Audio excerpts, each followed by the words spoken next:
Assalamualaikum warahmatullahi wabarakatuh. Untuk video kali ini saya akan menerangkan tentang materi fungsi kuadrat, khususnya cara menggambar fungsi kuadrat. Nah, yang pertama adalah bentuk umum. Bentuk umum dari fungsi kuadrat itu sama dengan persamaan kuadrat, yaitu y sama dengan fx sama dengan ax pangkat 2 ditambah bx ditambah c, dengan syarat a, b, dan c nya adalah anggota bilangan real. Yang dimaksud sama anggota bilangan real itu adalah semua angka dimulai dari pecahan, bilangan bulat, bilangan positif, negatif, desimal, dan semuanya. Terus syarat kedua, A-nya tidak boleh 0.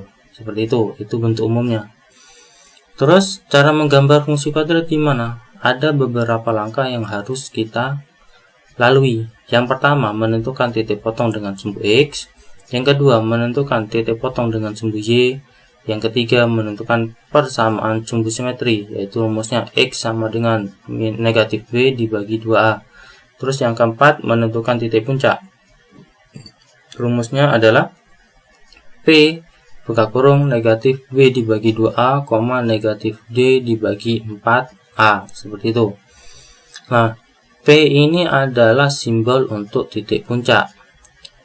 Sedangkan D di sini adalah diskriminan atau rumusnya B kuadrat dikurangi 4AC.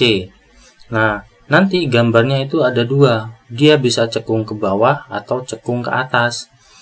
Yang cekung ke bawah itu saat A-nya lebih dari 0. Kalau A-nya lebih dari 0, gambarnya kayak grafik yang warna biru. Dia cekung ke bawah.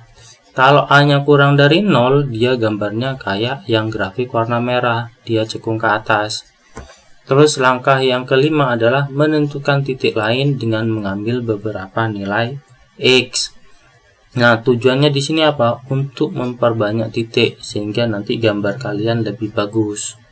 Contoh, gambarlah grafik fungsi kuadrat fx sama dengan x kuadrat dikurangi 2x dikurangi 3. Langkah yang pertama, menentukan titik potong dengan sumbu X. Kalau menentukan titik potong dengan sumbu X, Y-nya kalian buat sama dengan 0. Sehingga soalnya berubah menjadi 0 sama dengan X kuadrat dikurangi 2X dikurangi 3. Kemudian kalian cari faktornya, sehingga dapat faktornya X dikurangi 3 dikalikan X ditambah 1. Kenapa bisa dapat angka itu? Kemarin caranya gimana? Kalau mau mencari faktor atau akar-akar, berarti kan kita cari dua angka. Kalau ditambah dapat yang tengah, yaitu negatif 2. Kalau dikali dapat yang belakang, yaitu negatif 3. Oh, dua angka. Kalau ditambah dapat negatif 2. Kalau dikali dapat negatif 3. Oh, berarti angkanya 3 sama negatif 3 sama 1. Sehingga nanti akar-akarnya berapa? Oh, akar-akarnya adalah X sama dengan 3 atau X sama dengan negatif 1.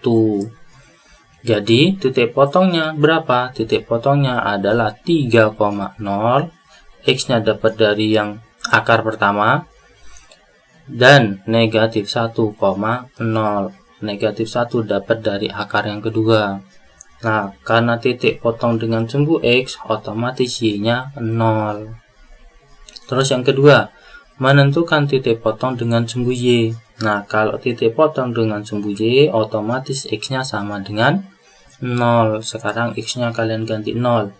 Berarti soalnya berubah menjadi 0 kuadrat dikurangi 2 kali 0 dikurangi 3. Sehingga dapat fx-nya negatif 3.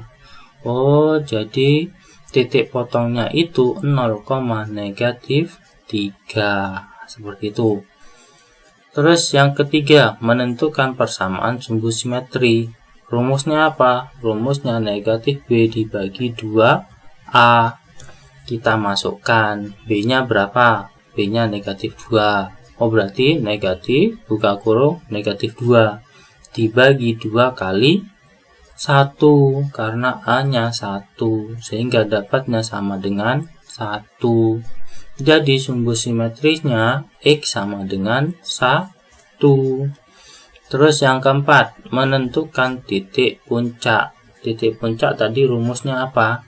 Negatif B dibagi 2A untuk yang X, Y-nya negatif D dibagi 4A. Kita masukkan.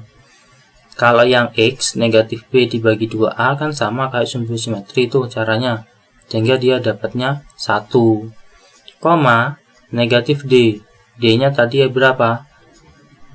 D-nya tadi rumusnya B kuadrat dikurangi 4 kalikan A kalikan C. Oh, berarti dapatnya B kuadrat negatif 2 pangkat 2 dikurangi 4 kalikan 1 kalikan negatif 3. Sehingga dapatnya berapa? Dapatnya 4 ditambah 12 sama dengan 16. Ingat di depan ada negatifnya, berarti berubah jadi negatif 16. Dibagi berapa? Dibagi 4 kali 1. Negatif 16 dibagi 4 berapa? Negatif 4. Nah, berarti titik puncaknya itu 1, negatif 4. Terus gambarnya berupa cekung ke bawah apa cekung ke atas? Kita lihat A-nya berapa? A-nya lebih dari 1. Oh, berarti gambarnya cekung ke bawah. Seperti itu. Terus, tadi udah dapat beberapa titik kan? Kita masukkan ke bidang kartesius. Yang pertama titiknya negatif 1,0, terus 3,0 sudah ditulis. Terus titik yang ketiga 0, negatif 3. Titik keempat berapa? Titik keempat itu titik puncak 1, negatif 4. Nah, kalau sudah ketemu semua titiknya, kalian hubungkan. Ingat gambarnya kayak apa? Kayak yang warna biru tadi karena A-nya lebih dari 0. Nah, kita hubungkan jadi gambarnya seperti ini. Gitu ya. Kalau gitu, video kali ini saya akhiri. Semoga bermanfaat. Wassalamualaikum warahmatullahi wabarakatuh.